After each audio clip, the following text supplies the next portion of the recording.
Hi everyone, I'm Andrew Juscaitis from the Global Marketing Department here at Giant. Today, we're here to introduce the all-new Anthem range.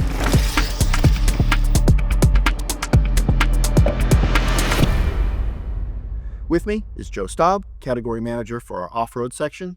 We have Carl Decker, Team Manager for our endurance team, and Cole Paton, recently crowned U.S. Marathon National Champion. So today, we're here to introduce the all-new Anthem range. This is the 20th anniversary of the Anthem name, and it's been around. And Carl, I know you've seen every iteration. It started off, you and Adam Craig racing on the product way back when, all aluminum, and at the time, 26-inch wheels. What was happening with racing back then, and why did we address, the needs that you had? We were coming from the NRS at the time, which was it stood for the no resonance system. It was a no sag cross-country bike, which everybody today knows that wouldn't probably work. But back then, that was just another bike that was fairly competitive. But I was blown away by the new Anthem. And ever since then, we've been just kind of incrementally getting better and finding ways to find just small little tweaks and changes to make it a competitive bike. And I've been the beneficiary of that for most of my career as a racer. Like, I lived and died by the Anthem. And it's cool to be still part of that story as these other top racers kind of, make their living and make their name on the product. And so looking back at the history of Anthem, as we did earlier, it's morphed, right? We started off with 26-inch wheels, but in its essence, in its DNA, it's always had racing. Athletes like Carl and a bunch of other athletes all around the world, including amateurs, have raced on Anthem to victories all around the world. It's always had that essence, but it's morphed as well. We had some longer travel versions of it. We had a 27.5 version of it. And here we are today launching two new series, the Anthem Advanced SL, which is a pure race bike, and the Anthem X Advanced SL, which is our fast trail bike. Today, we're here to talk about both series. We had Trance, we had Rain, and we had Faith. We needed a cross-country racing bike, obviously, for our athletes at the time. So we conceived a lightweight Maestro bike that would allow our athletes to get across the finish line first. We came up with Anthem.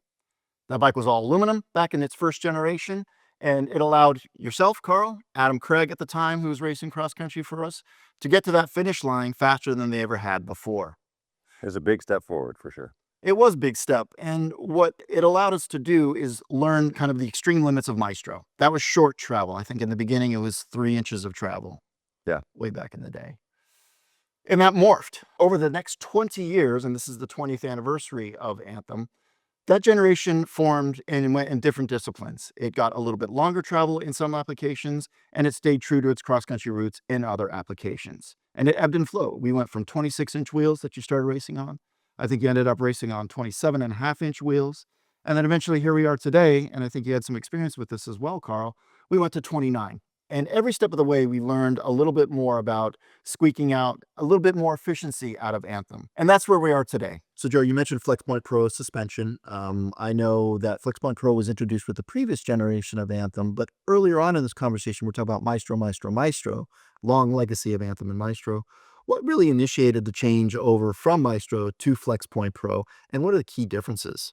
That's a super good question. When we developed the last generation Anthem, the outgoing Anthem, that was a transition between Maestro and FlexPoint Pro. And the key things at that point in time that we wanted to achieve is a massive reduction in weight. And to go from Maestro to FlexPoint Pro, even all materials being equalized, we were able to drop over 250 grams on the frame by deleting that lower link and making it a more simplistic system. But the other big benefit that came to the table and still is present in these latest models is a big increase in torsional stiffness. So we know guys like Cole put out a massive amount of power. We want to make sure that we get that power to the ground.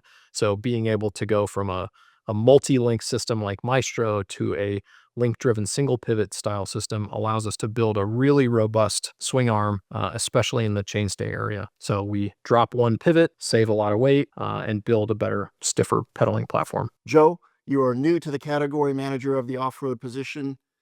It was your job to come up with next generation Anthem. Obviously, with this history, with this legacy, not only of racing on your back, you had a lot on your shoulders to come up with this next generation. Let's talk about the Anthem Advanced SL, which is our race version of the Anthem. What were some of your overarching goals that you had when you had essentially a blank slate to come up with a pure race bike? Super interesting question, AJ.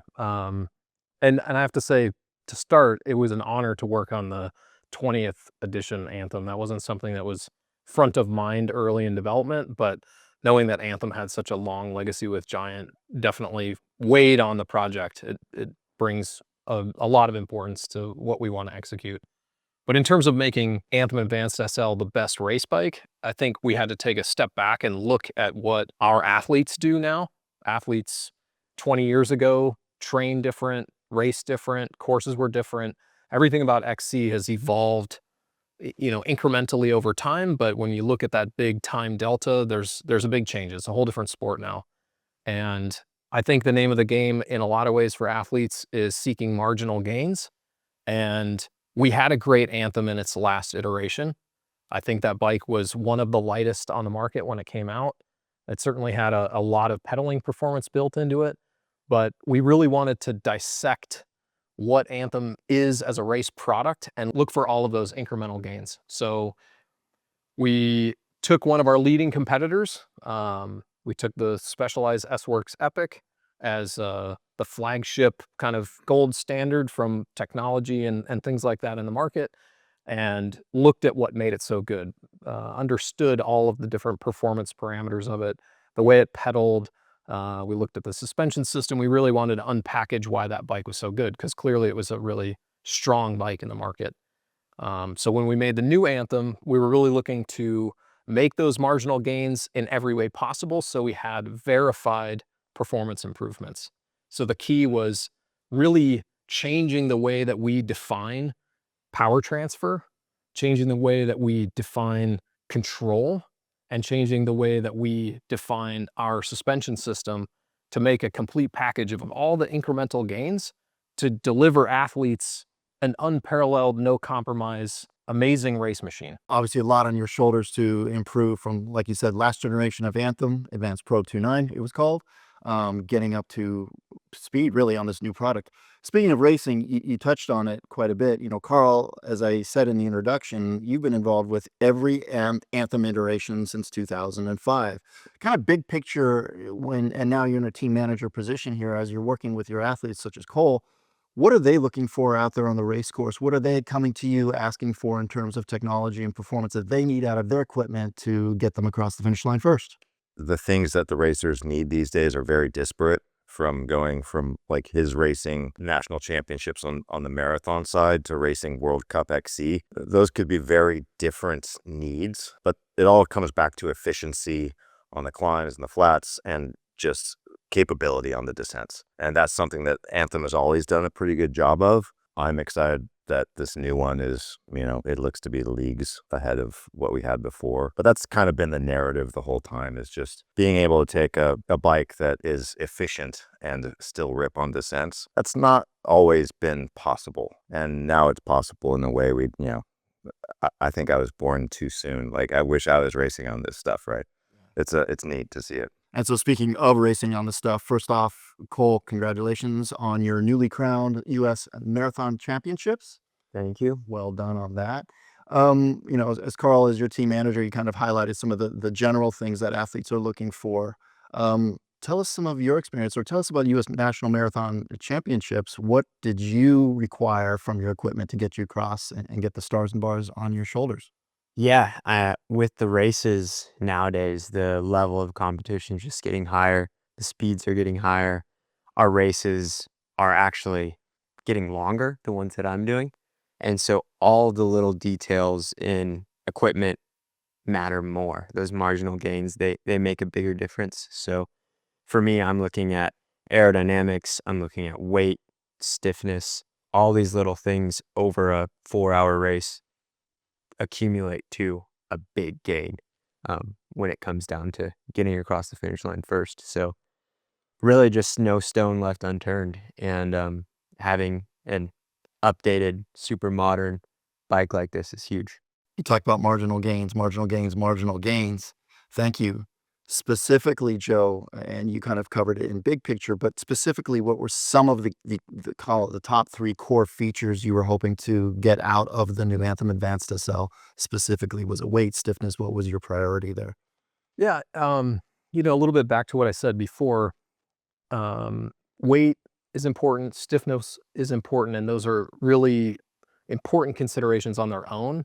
But defining or redefining our logic and the way we approach those things has been a deeper part of this project. So we could have gone out there and just simply made the lightest bike possible, but that doesn't tell the whole story. You know, if we make it too light, then it might flex too much. And then if we make it the stiffest bike we've ever made, it might be too heavy. So finding that compromise between weight and stiffness, or the sweet spot of weight and stiffness, was really the key from that aspect. And one of the nicest things about working on this particular project and being able to take our outgoing Anthem and go into this new Anthem Advanced SL is our Advanced SL materials and construction process. Because without that, we couldn't have achieved what we did. Effectively, we were able to find what we decided with a new efficiency logic with our frame and our rear wheel across the whole line, all the rear wheels in our lineup.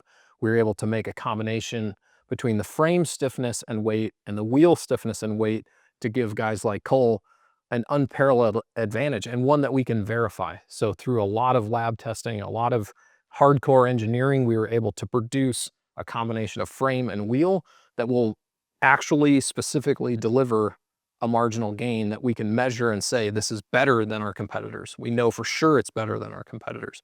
And that was probably one of the biggest overriding factors in the development of the bike. You're talking about all these little details here. I mean, and you mentioned wheel system, but we're also talking about handlebar, right? Our proprietary seat post for some of the models as well. I mean, no stone left unturned, right? Absolutely. No stone left unturned. And again, part of the cool thing to have two models or two variants of the series, we're able to look at the race-specific version and the Anthem Advanced SL and do everything needed to make it the best race bike. Absolutely everything that you can do to that bike to make it ideal for racing, optimized in every possible way. We've taken all the considerations and made a very race-specific bike, knowing that on the other hand side, when we look at something that might not see racing specifically, we have the liberty to make some other things happen. Some of the specifics of the Anthem Advanced SL, we're talking about how much travel, front and rear? 120 millimeters front and rear. Front and rear. And so what were some of the other characteristics? Because I know you worked a lot doing a lot of back and forth A/B testing with suspension. Talk us through some of the suspension characteristics that you were looking for out of this bike. Oh yeah, definitely. So in the development process, we actually went through several steps of prototyping. And originally, you know, we were erring on the side of trying to get a light, small suspension package design because, you know, riders like Cole, for sure, on a marathon style event, or especially with training, we understand they need to carry more water than our outgoing Anthem. So 2 water bottles was a must. And part of that drove us to view this new layout. And one of the exciting things about this 20th edition Anthem, or 20th anniversary Anthem, is that we have a brand new layout. It's something that's really different than we've done before. But that wasn't the only reason. We were looking for suspension gains. And part of the benefit that we have in the arrangement that we've built is to control the suspension in a new way. So a big initiative besides that perfect efficiency logic was also coming up with a new way to control impacts.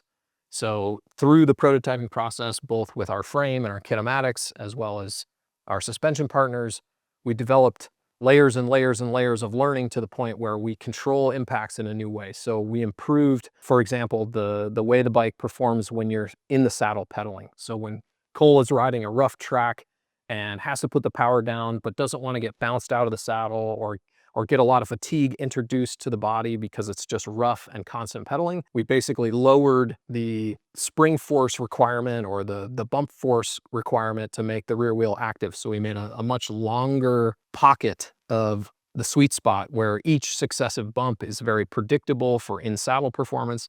It's also the same when the rider is standing and descending over rough terrain, that I think in more modern XC racing, more modern marathon racing, the courses are getting more demanding. So we smoothed out the quality of the suspension travel from the previous kind of mentality of XC bikes to make a really smooth, comfortable, new way of controlling impacts related to XC racing. So Joe, we're obviously looking at an entirely new layout platform for the Anthem. We're coming off of our more traditional design. You mentioned the 2 water bottles. That was one of your goals here. It's a very new looking overall platform. Does it use the same suspension system as the outgoing Anthem? Tell us more. Yeah, actually, this bike is also FlexPoint Pro, just like the old Anthem. Even though the layout is totally different, we still retain the benefits of FlexPoint Pro in that FlexPoint Pro does a really special thing that other designs that look like it but are not the same as FlexPoint Pro. And the thing that it does is it has very small amount of change in the angle between the chain stays and the seat stays. So it has a controlled amount of flex as it goes through the suspension travel. And effectively what that does, or driving that down the line to how does that benefit guys like Cole, it's easier to set up the suspension. It's easier to set up the shock. There's less spring force feeling coming into the suspension as the stroke goes deeper and deeper in travel, because that swing arm is not flexing that much as it goes into the travel. And that's just something other brands can't really achieve because our design is patented. And it provides a lot of consistency between small bumps in the initial part of the travel and the same size small bumps as you get deeper in the travel. Your shock performance stays really the same. And so on more layman's terms, it sounds like some of our competitors, or really all of our competitors, the frame is actually fighting against the travel as it's compressing through, going through its range, right? Yeah, Our exactly. frame fights less, enabling that most of the tuning that you do, all the work you did with Fox and Rock Shocks, is all on the shock, and you're not so much worried about actually the frame elements fighting that effort, right? Exactly. We were able to, and actually it's good that you bring that up with Fox and RockShox, because FlexPoint Pro allows us to isolate the suspension forces from, the job of the frame, which is really just to hold all the elements in place and provide the stiffness to all these different forces. We were able to drill in really deep on suspension. So both with Fox and RockShox, we went very, very deep into the tuning aspect. So we were able to develop, let's say, a more customized air spring in the case of the Fox shock, and we were able to refine a little bit on the Sid Lux shock to get every single ounce of performance we could out of the suspension. And so, Cole, I know you've been racing on previous generation of Anthem. Carl, I know you have a lot of experience on previous generation of Anthem as well.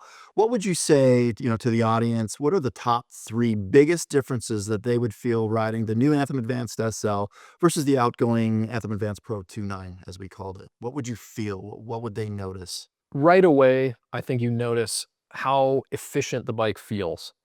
And the ways that they feel that come from several different things that I already mentioned, like the way that we redefined our approach to controlling impacts, the way that we defined the efficiency logic of frame plus wheel. But ultimately, when you stand up and pedal up climbs, you have awesome traction, has amazing small bump sensitivity. So it keeps the wheel on the ground, it keeps the tire in contact with the obstacles on the ground. When you use the lockout mode, it's incredibly rigid and has the power transfer that you're really looking for to win those sprints on big climbs or on fast, smooth surfaces. The bike handles really well because we have a lot of predictable suspension qualities. So when you're riding through really rough terrain, there's a lot of predictability built into all different parts of the wheel path. So the racers can just focus on recovery on the downhills or attacking the downhills rather than just trying to survive. Because I think the old generation of XC bikes was very much make it as light as possible. And one of the big sacrifices was suspension performance or downhill competency. We built tons of competency into the bike and a lot of consistency. So they'll notice a huge gain in efficiency. They'll notice a huge gain in downhill performance, and they keep the lightweight and stiff performance that keeps them going fast. Yeah, now you're starting to speak our language. I understand all that other molo. I like that. Oh, those sound good. Well, you had a long list of targets, right? We talked about this earlier. You had a lot of weight on your shoulders to improve the next generation of Anthem, the weight, the stiffness, the overall efficiency of the product. We have to make mention, what are we, 2 weeks out of the fact that you in this project here were able to cross the finish line first at the World Championship. So congratulations on that, Alan Hatherly winning the 2025 World Championships on this product here in a prototype form. I think is a great cap, a feather in your cap here to kind of put making sure that everything you talked about, all your goals, came to fruition.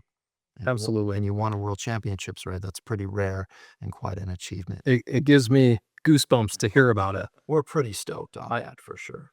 even, early on, Alan has been part of the process of developing the bike for a while. We got him an aluminum prototype really early in the process. And a lot of that is to get, of course, his feedback, but also get him used to the platform because we did make so many changes and we wanted to get him comfortable as we anticipated him, transitioning at a point this season from the older design to this brand new bike. And it couldn't have been a bigger compliment to the project to see him cross the finish line first in World Championships, and also last weekend follow that up with another World Cup win. It's been incredible. That's incredible. The fact that he was on your frame platform, wheel system as well, the XCR wheel system as well. What an achievement, and congratulations to you and the team for making that happen. Thank you. And so that's the Anthem Advanced SL. We talked about introducing 2 series in the range. This is the first series. The second series that we're going to talk about today is the bike behind me, and that's the Anthem X Advanced SL. Joe, this is a different story we have to tell, based on Anthem Advanced SL, but with a twist. Tell us more about the Anthem X. The Anthem X was, like I said earlier, it gave us the ability to be really specific and dedicated to a race platform, but then knowing that we were going to plan in the Anthem X, we had a lot of opportunity to take those core values that I think are really important to this particular rider. These are the kind of guys that they maybe will do some racing, but that isn't necessarily their focus. The things that they want that are similar to a race bike are the efficiency and the being able to ride all day, challenge themselves, push their physical limit as far as it'll go. These are the kind of guys that, if you were to think about their limit of range, it's more of a mental battle. They're really looking to push themselves to new places and ride super far. So all of that means that they need a really efficient bike. And that's similar to what a racer needs. But we obviously know that they're going to go fast on the downhills too. They may ride a lot more technical terrain than you may see at a World Cup. And so we're able to build in useful features for those kind of things. So the bike has in-frame storage. It comes with a longer travel fork. So in this case, 130 millimeters of travel. It ships to the world in its low position, so we have a really cool adjustable geometry feature that's on both bikes, but in this particular case, it ships in the low position for a little bit more stable and slack geometry. We've got bigger brakes, more aggressive tires, long drop travel seat post. So all of that kind of packaged together is this hardcore ride all day type riding experience. And Cole, I know this is tapering toward the end of the season for you. I think you may have a few more races up your sleeve, but weather's coming in, winter's coming in. We're here in Washington State, probably snow soon enough. And I know you've had more time on the Anthem X. Tell us about what you're looking for on that kind of all-day ride experience. Tell us more about your experience with the Anthem X. Yeah, for me, I just want a bicycle that I can trust and is capable not only going down, but also up and taking me on huge, long, all-day adventures. And that's exactly what we have in the Anthem X. I want something that I can get out and just ride up and over mountain after mountain. And it's really cool to have something that's still super light, but then as soon as you turn and go downhill, super capable. For me, it's just like the best all-around mountain bike that you could have. At Downeyville for years, we'd go to that race every year and try to take a Trance and make it into a cross-country bike. And we try to take an Anthem and turn it into a downhillish bike. And here we have this bike that is basically out of the box. Like maybe you don't need to change anything. Like it's perfect for that kind of like slaying descents, but like going far and fast type of situation. It's not really something that we've ever had that came out of the box like that. So this is really it's a neat product. I have to say that during the brainstorming process of the project, and also a lot of times when I looked at spec decisions throughout the last 18 to 24 months, the times that we spent at Downeyville definitely came back to my mind, because taking an Anthem and putting a longer travel fork on it's only part of the story, or taking a Trance and trying to make it light in interesting ways that aren't going to compromise it as also a worthy exercise. And we were making compromises every time. This has less compromise than anything that I ever raced there. Yes, it's a really, if you just want a bike to go far and go fast, like this is probably too sharp and not doesn't have the chops for going down to make you feel confident to go out by yourself and really push. And this, has all those. It pushes all the buttons. It's pretty cool. You won Downeyville 5 times, Carl? I did. I lost it 5 times. Well, It's been a while. if you got a pretty good track record on knowing what a bike requirements are, and there's always been, like you said, like it's always been a compromise trying to make a lightweight trance or trying to make an angry Anthem. This sounds like that perfect bike for those applications. I unboxed this thing just a few days ago in my garage and was like, yeah, this is it. This is the one. Joe, one feature that you did mention is the flip chip, and that's integral into both of the chassis here. You had to make the call as category manager to add it. Why'd you do that? Yeah, that's a good question. In the development process, talking to riders like Cole, talking to World Cup XC riders, and just generally surveying both user groups, there were some clear divisions that I identified.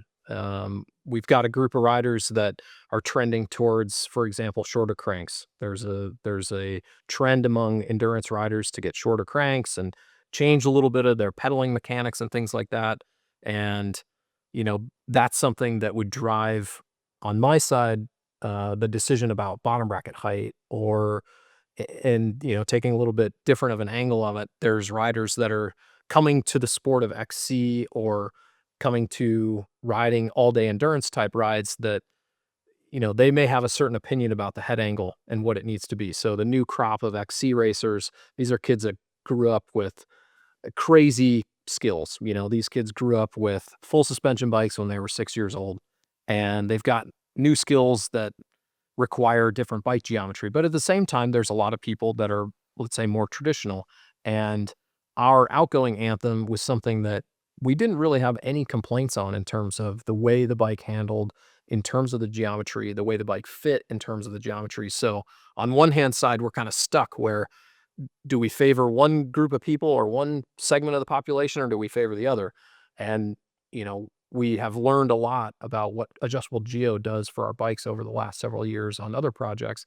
And so it was very, very convincing and very easy to actually convince the whole team that we can deliver the best of both worlds. We have the option to make adjustable geometry very relevant on a race bike by allowing 2 specific geometries that kind of cater to each of those avenues that are still very relevant in the racing space.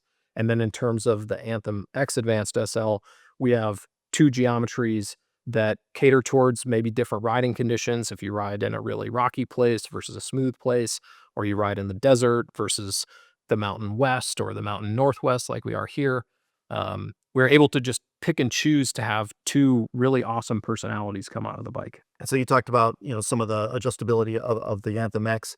We also talked about when you were creating this platform here, spec choices, choices that you made with the componentry, tire selection, overall gearing and all of that. Walk us through some of the key differences on the Anthem X that you might not find on the Anthem Advanced SL that make it Anthem X. Yeah, exactly. So on Anthem, again, very, very race oriented. And for example, with tires out of the box, that's not going to work super well for somebody that's going to go on big backcountry rides.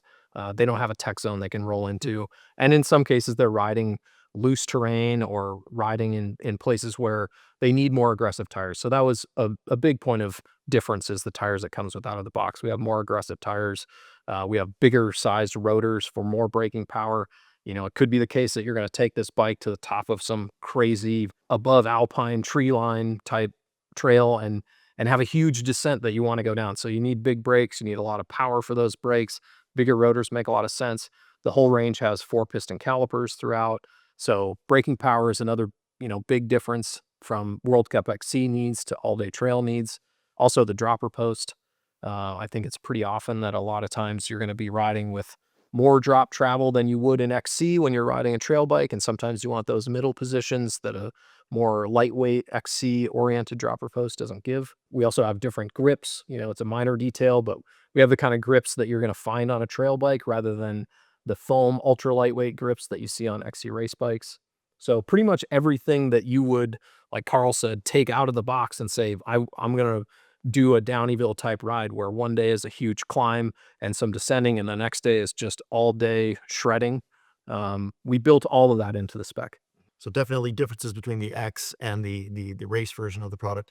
One thing that I do see in common is integrated handlebar on both of them. Same handlebar, and what was the kind of thinking behind speccing a one-piece handlebar and stem on both of the series?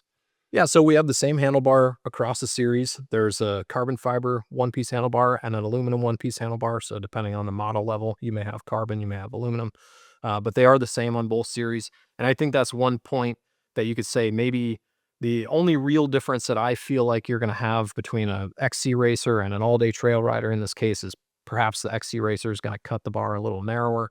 But out of the box, this bar comes at 780 millimeters wide, so plenty wide for real aggressive trail riding. And actually the bar development was something that was, again, one of these no stone left unturned type investigations. The team was exhaustive in the research of how much does our current two-piece bar system flex under a certain amount of load, and what's the rider's feedback of all of these different bars. So instead of just looking at a couple of bars, we cataloged a lot of flex performance across a huge range of handlebars and built these one-piece bars to have a very specific amount of flex, because guys like Cole have said for a long time, since one-piece bars have been out there, that a lot of them are too stiff and they create hand fatigue.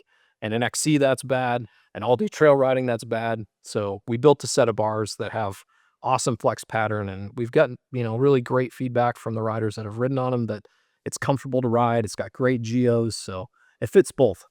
You talk about custom tuning the handlebar. They're making sure that the right amount of flex is there, not too stiff, not too flexy. I think last question I have in terms of component spec that I see on both the products is the wheel system. That's the XER wheel system from Giant. Walk us through the application of that wheel system and kind of your thinking in developing the right wheel system for both of these series. Very good point. And also XCR, a wheel set that just won world championships. It's earned some chops already. What makes this wheel set or wheel system shine is a couple of different aspects. One is, like I mentioned, the way it relates to the frame stiffness.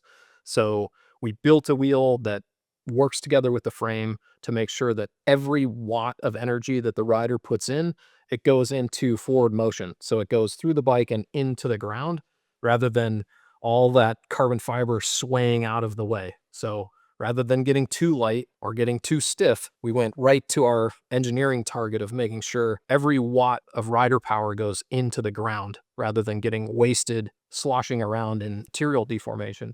So that's one big point. Another one that's related to like those marginal gains is trying to find the best level of engagement. So we wanted a very rapid engagement. This has 120 points of engagement. So near instant drive engagement. We also have a very low friction system inside of our ratchet. So a really light spring that pushes on that ratchet, and that creates a lot less drag than other ratchet systems. So we're able to have a low friction rolling characteristic to the wheel. A lot of tech oriented guys would probably question, how can you get away with this really low tension spring? Because isn't that going to not engage super well under power loads like Cole puts out? We have a super special helical drive. So as there's more force, there's more bite into that internal mechanism. So it's really thoughtfully engineered to capitalize on low friction and also high performance, high torque. So additionally to that, we improved our wide guard technology. The last generation of off-road wheels that we developed a new technology for us called wide guard, and that ensures against tire to rim cutting. We've taken another step farther. We've taken another step farther by improving the way that system works with tires in this class, both in terms of the race category and the trail category of tires. So we've improved the flat protection in off-axis impacts, and we've improved that over our benchmark competitors. Quite a bit more force is required to flat the tire with our system than any other system on the market right now. So those things have all added up to build this XCR wheel that, like I said, won world championships. It's fantastic, fantastic wheel set. And so, Joe, you talked about in-frame storage on the Anthem X. I know that was definitely a consideration that weighed heavily on you. Obviously, the race bike version, Anthem Advanced SL, doesn't have it. Anthem X does. Tell us why. During the development process, there was a point that we actually said, can we have frame storage on the race model or not? And actually talking with Cole, it became really clear that, to be true to that core racer and really be able to stand behind this is a race specific bike, Cole made a bunch of really great points, and some of those are clear. A racer at this level that's going to use this bike hands their jacket off to the person at the start line. They roll through a feed tech zone every lap of their race. So frame storage would be convenient maybe for practice or something or training, but it's not pure race. And on the X model, it's kind of a no-brainer. Of course you need it. That's so cool. Tell us about your experience using that in-frame storage, Yeah. because I know you've been riding the X version for a while now. Yeah, when I'm riding the X, I'm on massive training rides and big adventures, and that's where it's super applicable. Having the frame storage, I have room to stuff snacks in there. I'll even put a water filter in there, and then I have room for 2 water bottles that can pretty much get me anywhere. So it's a super handy feature to have on the bike, and I'm using it all the time. I tend to just put a jacket in the frame storage just because I often forget, and then I get up somewhere and thunderstorms or whatever. It's one of those better to have it and not need it than the opposite type of thing. But I really like just clean, like built to a purpose things. And it makes me even happier to see this bike not have that technology. Totally. I think you're totally right. Like I don't know if it's 30 grams or 130 grams, but whatever it is, it's not helping you win a bike race. Totally. So it doesn't belong in that. Exactly. It's great that there's both. Yeah, it's totally cool. Another part of the in-frame storage that I enjoyed during the process was actually we developed a new tool roll. Coming from a long legacy of mechanics and working on the World Cup way back in the day, I always had this kind of affinity for interesting things and like tool roll. So we were actually able to make a new tool roll for the Anthem X and really enjoyed that process too. So does that So that's- come with a bike or really not coming down the, oh, really? It comes with the bike. With the X. Yeah, with the X I model. didn't know that. So cool new tool roll, and inside there's little fine details when you open the storage box. There's a super nice smooth pattern topo map that I think has a nice accent. It looks like the and you would appreciate this. It looks like the inside of a very nice glove box of a car. Oh yeah, satin. Yeah, it's your glove box. Great. I like it. So Joe, Anthem X Advanced SL used the term fast trail. This would fit into our line with our current bike right now. We have Trans Advanced 2.9. What's the difference between the Trans and really this Anthem X platform? What are kind of the highs and lows and pros and cons of each? And what's going to happen to the future of Trans? Yeah. So interestingly enough, Trans Advanced 2.9 gets replaced by Anthem X Advanced SL. The Trans 29 as a riding experience really became a product that is, kind of positioned in that fast trail type user experience, but became a little bit overbuilt, was a little bit unrealistic to think that you're going to ride that bike for a 6-hour all day mountain adventure. And if you were, you got to be a beast and you're tired and you're smoked at the end of the day. It was a bike that became something that was almost enduro-like. And this bike, it goes the other direction and it gets back to that more true spirit of the all-day mountain bike adventure. So the efficiency comes back, the speed is certainly there. And when I think about fast trail, a little bit like the Downieville thing, but not doing that in the race context, the fast trail means you're riding fast uphill, you're riding fast on the flats, you're riding fast through the corners, you're riding fast on the downhills for sure, but you're riding all day also. You're owning an all-day ride, and you can do it multiple days. Like I said a while ago in our conversation, the range limit is more of a mental battle, but this is the tool that's going to get you going super fast, whether it's uphill, downhill, flat, technical, all of it. And so Cole, you being fairly new to the team, being a younger rider and racer for Giant, I don't think you've had the opportunity to spend time on Trans Advanced 2.9. I think, Carl, you mentioned you had one. Joe, you've got one in your garage. I have one in my garage. I live in Colorado. Joe, you live in Innsbruck. Carl, you're in Bend. Very different riding terrain overall, but we love to get out there. Some of us are faster than others. We love to get out there and spend all day climbing the big mountain passes, having that all-day adventure, and that's what we started to call fast trail. This is the latest generation of it. Cole, you've had the opportunity now to spend time on the Anthem X here. Walk us through a long day. What does a long day mean for you on this product? It means making a route that I've never been on before and seeing if I can get back to the house before dark. And sometimes you don't know what you're going to run into. So you want something that's capable going up and down. And I think like a short travel trail bike for me was never an option because I'm training. I need to do a ton of climbing. I need to do these huge 6-7 hour days. and I'm not going to want to haul this heavy bike. But this fast trail concept is exactly what I'm looking for. Something that I can take out on a huge training day that maybe the route's unknown, but I know I need to climb a lot, I need to ride a lot, and I need to beat the sun home. It's always made more sense to take a cross-country bike and make it more capable at going downhill than it is to take a capable mid-travel bike and make it fast for XC. That doesn't ever really work. And I think this is kind of the ultimate expression of that, like taking a very good XC bike and doing all of the right things to make it into like a competent weapon on the descents in a way that still makes it so efficient that like you really want to get out and see how far you can go before, you run out of gummy bears. Totally. And sunlight, I guess, right? It's neat to see that, ultimate expression of that whole idea. So Joe, I know you spent a lot of time working on, obviously we have FlexPoint Pro suspension here, but you didn't just specify an off-the-shelf shock. I know you worked with RockShox. I know you worked with Fox. What are some of the custom tuning elements and the differences between Anthem Advanced SL and Anthem X that you thought about and spent a lot of time kind of custom tuning for each of the different ride experiences? Good question, and a really important one. So I didn't mention before, but I'll mention it now. The Anthem X models come with manual controlled suspension. So instead of having a remote, you've got manual controls on the fork and the shock. And this is very much more in line of, making suspension tuning a little bit more precise for the kind of riding you do and being able to spec suspension that has that, trail level performance. So we went with all manual controls on the X models, and on the race model, all of them have a remote type control. So you have an open, lock, and trail mode based on handlebar control, or in the case of our special edition model, it features Flight Attendant XC. The other thing that I think is really important about what we did with suspension, and I briefly touched on this, but we reestablished the way that we view the frame and the shock working together.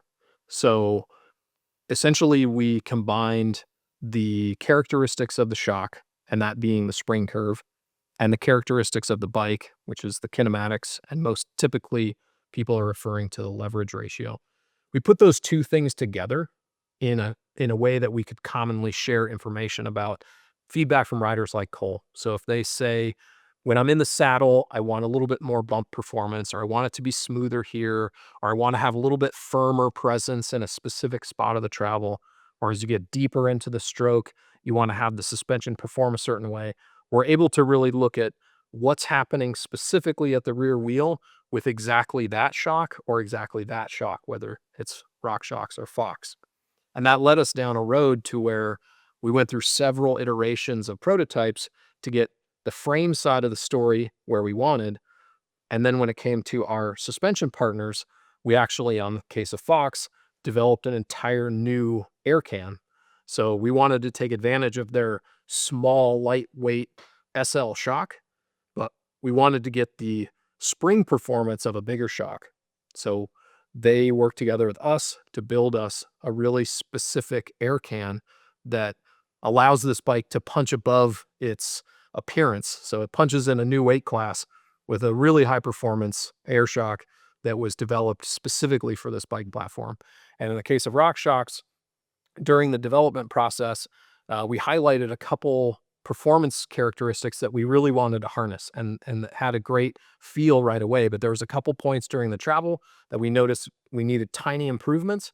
And that was really because of this new logic of rear shock plus the kinematics of the bike and the rider feedback to make the spring performance and the characteristic that you feel at the wheel be really specific to that race use case. So Joe, Anthem X Advanced SL, Anthem Advanced SL, they both have fully integrated cables. Talk us through kind of the thought process behind why you chose to do that and how we did it better. It's kind of let's say at this moment in time, it feels a little bit like an elephant in the room. I know that it's polarizing in the market, but there's a lot of reasons why we decided to go with integrated cable routing.